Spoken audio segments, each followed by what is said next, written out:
According to the CDC, most Americans live in areas where they no longer need to wear masks indoors. I'm Bronte Sorotsky with what local COVID numbers look like and what area experts recommend under the new guidance. Plus, local Amazon workers will notice a change to the company's mask mandate, and a convoy of truckers on their way to our nation's capital passes through the 4 states. We'll tell you about their message. The 4 states' most watched news starts now. New guidance from the CDC is aimed at helping communities across the country get back to a normal life. This is KOAM News at 10. KOAM's Bronte Sorotsky spoke with a local health expert and has more. New guidance from the CDC is offering people a different strategy to get back to a normal life. They suggest that Americans living in low COVID risk areas can go maskless in public, but the new guidelines recommend masking in counties at high risk and ask to reconsider how to measure the needs for things such as mask wearing. In Newton County, the health department has seen cases on a downward trend. Over the last couple of weeks, we've seen a steady decline in our cases, new cases per day. We're actually in the single digits. We had been in the 20s, and then we went kind of just below 20. Across the country, cases are on the decline as well. School children in California, Oregon, and Washington will no longer be required to wear masks as part of new indoor mask policies. While guidance seems to constantly be changing, Bergner says it has to do with the numbers changing. I think it will. CDC, when numbers spike, they have a tendency to go with masks and social distancing. Due to low cases locally, Bergner says that the new guidance is in line with Newton County's numbers. So I think that, especially with our numbers as low as they are, that the public can be confident to go out and enjoy activities as normal without wearing the mask. Certainly if you have underlying conditions, you might want to continue to wear the mask, but overall, for healthy people, the mask would not be required. And while numbers have remained low for a few weeks in the county, Bergner recommends taking the time to enjoy it. In Neosho, Bronte Sorotsky, KOAM News. There are currently only 6 active COVID cases in Newton County. Many Amazon employees will soon be able to ditch their masks. The company issued a statement saying warehouse workers do not have to wear facial coverings in states where they're not mandated by local laws. This applies to all, regardless of vaccination status. The change goes into effect tomorrow. Amazon officials call this move a, quote, exciting step in our path to normal operations. Other retailers, including Target, are taking similar actions. A liberal Missouri man pleads guilty to manslaughter charges and is sentenced in connection with the death of an Oronogo woman in February of last year. Ryan O'Neill gets 10 years in prison for first-degree involuntary manslaughter. Last year, O'Neill was driving a pickup on Highway 43 when he crashed head-on into an SUV. 23-year-old Sevy Davison was driving that SUV. She died at the hospital. Checking in with Nick Kelly now for a first look at the weather. And this was quite a mild and quiet way to wrap up the month of February. Dow, don't believe me, the numbers certainly don't lie. 31 to start the day out. Cold, sure, but look at how fast we went to 64 degrees, 10 degrees above normal for the final day of February. And this is mild air. It's going to stick around as we kick off the month of March tomorrow. Not only that, the cloud cover that we saw working this afternoon and evening, that's continuing to filter on out of here as the upper level wave that brought in the clouds is working toward the east as well. Then our focus in the short term will be the building upper level ridge that'll send the jet back to the north, putting us squarely in mild territory again as we go into Tuesday. But taking another dip temperature-wise, we have 40s and 50s still on the board across a good portion of the area. But I still expect us to drop back mid to upper 30s in the morning. But Dow, mostly sunny skies, dry air, and a good southwest breeze. We'll be snow time going into the 70s for tomorrow. We'll see if this is temperatures that can stick around for the week ahead here in a bit. All right, catch you then. Oklahoma Congressman Marquayne Mullins says he'll run for the U.S. Senate seat that's coming open after Senator Jim Inhofe's surprise announcement that he's retiring before his term is up. Mullins said in a video message that he planned to enter the race as expected political shakeups begin. Mullins is a plumbing company owner and citizen of the Cherokee Nation. He's currently serving his 5th term representing Oklahoma's 2nd congressional district.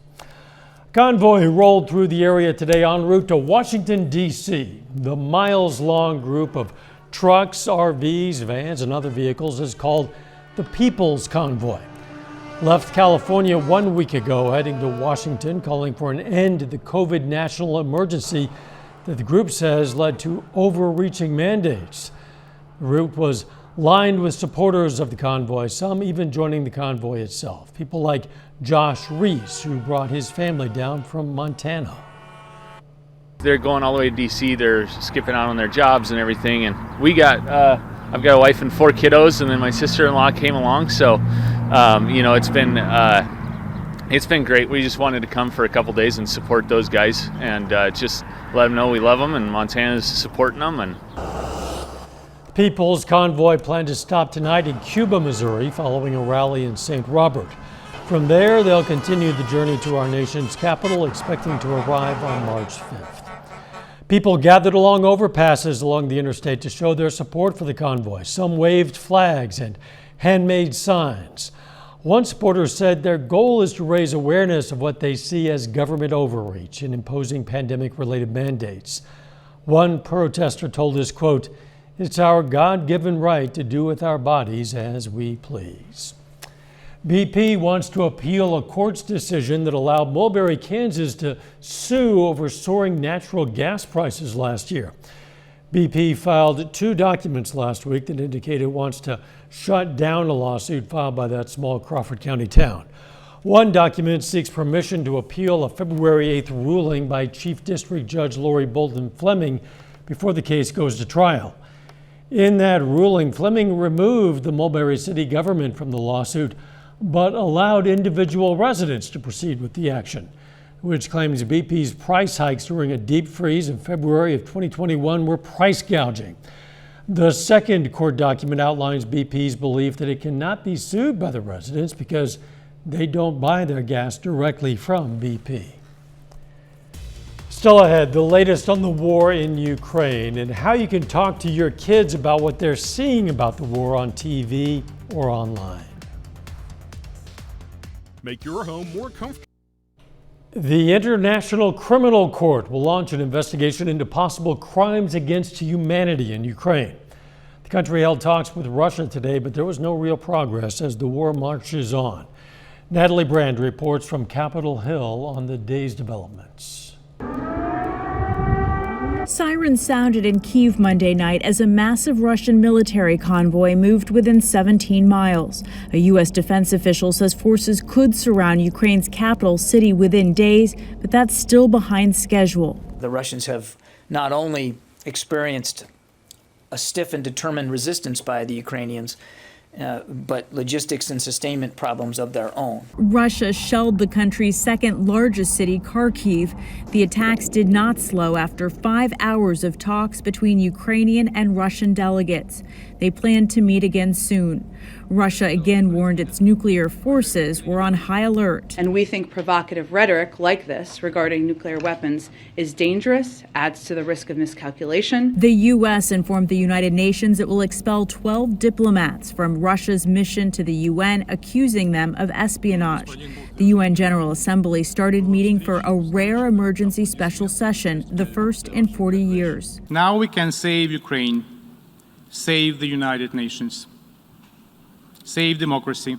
Lawmakers received a classified briefing on the crisis as they look to President Biden's State of the Union address to learn more about the administration's request for billions of dollars in aid for Ukraine. Moscow's airport was quiet Monday as some European countries close off their airspace to Russian planes, and economic sanctions weigh heavier, including more imposed by the U.S. on Russia's central bank. Standard & Poor's cut Russia's credit rating to junk status, and the ruble fell 30%, worth less than a penny. The humanitarian toll of the crisis keeps escalating, with Ukrainians packing Kiev's train station and refugees streaming across the border. Natalie Brandt, CBS News, Capitol Hill. The United Nations now estimates more than 500,000 Ukrainians have already left their homeland. Ukraine's president has applied for immediate membership into the European Union. When it comes to that war in Ukraine, the images are scary for anyone, and it may cause worry, even fear, in small children who see or hear about the unrest. Experts recommend you talk to them, but what should you say? Pediatric psychologist Vanessa Jensen says keep it straightforward. It's far away, and that's something that grown-ups do. Let the grown-ups take care of this right now. We get to take care of you, and then we'll make sure the adults take care of that. So sometimes you just need to simplify it. She says it's a good idea to monitor what children see and guard against showing disturbing images to younger children. She also says sometimes doing something helps lessen a child's anxiety. She suggests making a card for someone in the military, praying for the safety of people in Ukraine, or sending warm thoughts and wishing them well. Later, the Carthage Tigers look for a little revenge in the Class 6 District 5 tournament as they take on Ozark. Love the highlights in sports. But first, it was mild to wrap up the month. We'll stay mild to kick off the month of March. We'll take a look at the rest of the week coming up. We're here to help. We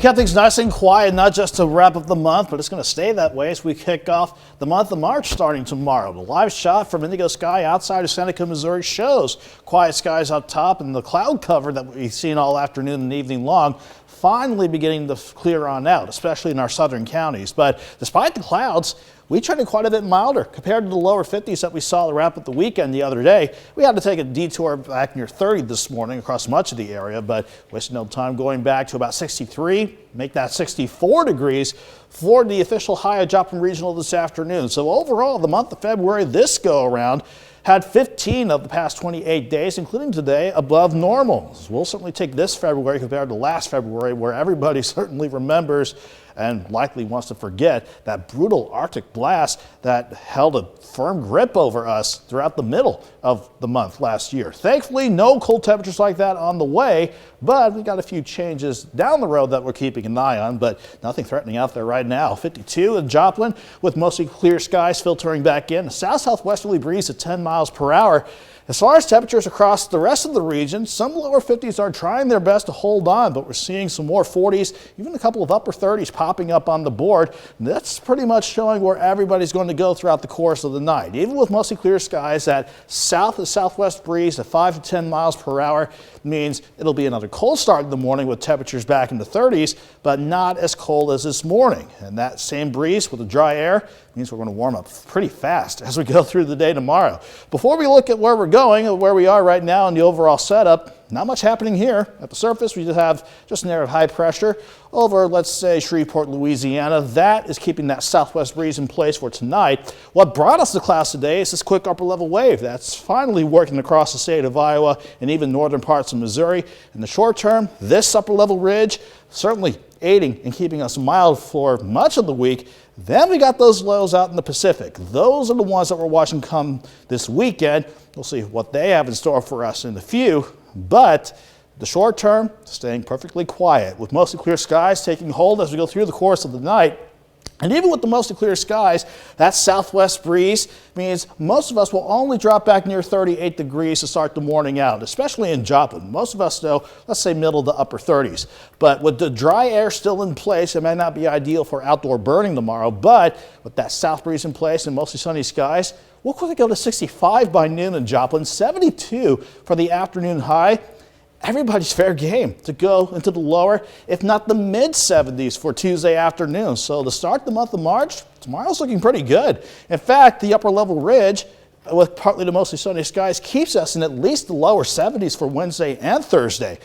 Very quiet to start Friday out, but here come those two systems. The first one passing by with rain and storm chances on Saturday, then another shot of rain and storms by Sunday. With the way Doug and I are seeing things, we would not be surprised if we had to deal with some strong, maybe severe storms for Saturday and Sunday. So those will be the next set of rain chances we're keeping an eye on. And certainly behind those rain chances, we'll drop back into the 40s on Monday. But thankfully, no cold spells in sight in the short term Dow, keeping it quiet and keeping highs mainly in the lower to middle 70s tomorrow through Thursday. Went from parkas to T-shirts in short order, it seems. No complaints about that. No. Thanks, Nick. Coming up in sports, the boys Class 6 District 5 tournament begins today. Joplin faces Republic, and the Carthage Tigers hit the floor against Ozark. Danny Terzer has the highlights and more next.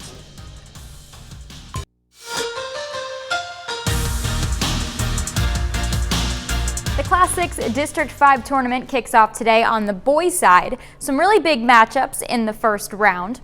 Joplin hosting the tournament this year. They hit the floor against Republic in the quarterfinal round. In the first, Always Right hands it off to All Right. Little pause before he knocks down the three. 18 points for All Right tonight. Later, Devin James McMillan, aggressive in the paint, gets the bucket to fall for two. Close game here. Then in the third, big dunk for Terrence Gibson. He also drops 18 in the game. And finally, Always Right drives to the basket for the score. Always Right adds 13, and Joplin beats Republic 63-53. In the late game, Carthage aims for revenge against Ozark. Ozark beat Carthage by 20 earlier this month. Off the takeaway, Ethan Watley two-handed jam. Tigers answer, Clayton Kinder knocks down a three, tied at 13 after one. Then Ozark goes on a run. Jace Watley for two. Ozark up 8, and Carthage takes a timeout. Later, Max Templeman drives to the basket and scores. Templeman finishes with 11. Still trailing though, Joel Pugh inside, banks it in. Pugh drops a game-high 20, but Carthage couldn't hang around. Ozark wins 64-51. Pitt State baseball is 2-0 in conference play. The Gorillas swept the Lions in a doubleheader on Sunday. Today, the two teams head back out on the field for the final game of the series. First inning, Tommy Stevenson gets it through the gap for a single. Then bases loaded for the Lions. Jordan Fitzpatrick gets hit by the pitch, so that scores Clay Milas. And next batter, Henry Kuziak, hits it back up the middle. 2 runs come around to score. Southern up 3-0. Second inning, Cole Woods strikes out the side. He pitches 6 innings with 13 strikeouts. And later, Cade Clemens hits a solo shot to left center. That puts the Gorillas within 1, but Missouri Southern pulls away to avoid the sweep. Lions win big, 14-2. Missouri Southern is 5-7 on the early season, looking to pick up their first home win today. It's the final day of the Terry Mathis Zenner Memorial Tournament. Southern hosting a pair of games against Northern State. The Wolves go 3 up, 3 down in the first. Kara Amos gets the strikeout for the final out. The bottom half here, Lions offense gets going. Leighton Withers gets a base hit. Sydney Hurst and Josie Topai score. Next inning, Hurst hits it down the middle. That's good for an RBI single. Adriana Young comes home. And later, Ashlyn Williams on third from a triple. Kara Amos brings her in with a hit down the line. Southern shuts out Northern State in Game 1, 8-0. In Game 2, Southern battles back to win 5-3, sweeping the doubleheader from Northern State. Josie Topai goes 2 for 4 with 2 RBI and 1 run. Yasmin Vargas and Ashlyn Williams both add 2 hits each. Pitt State plays their final game of the Washburn Invitational. The Gorillas get the win 9-1. Taylor Lambert and Keela Griffith both get 2 hits. Madison Zamansky and Josie Solano drive in 2 runs each. That's a look at sports. We're back with more news after this. Nominate your...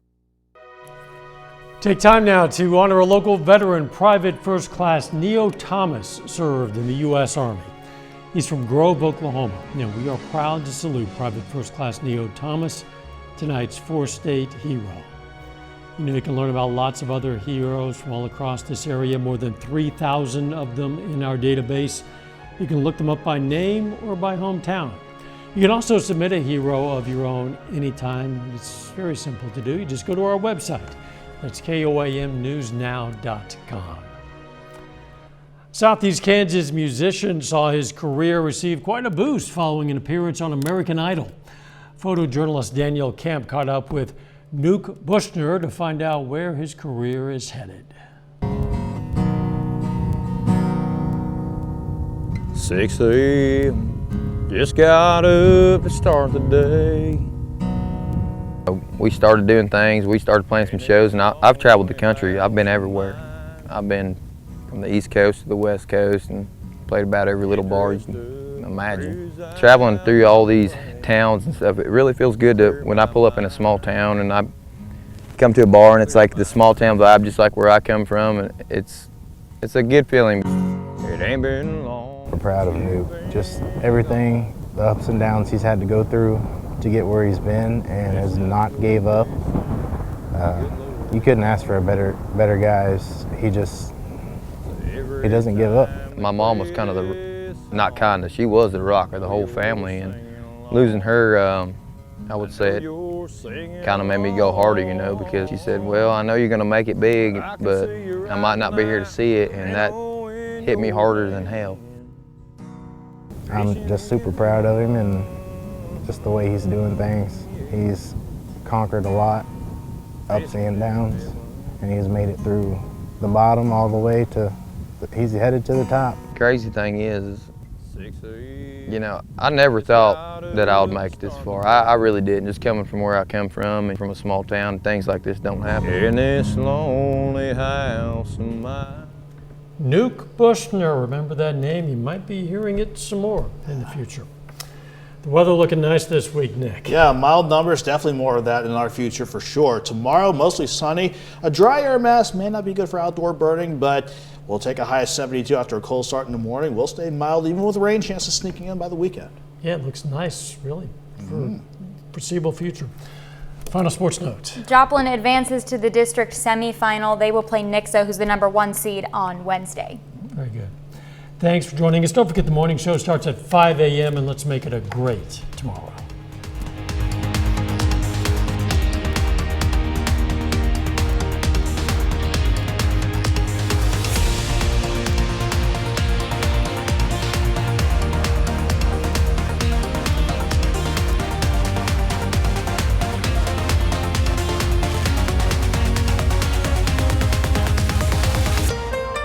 Salon service is provided by the Wild Side in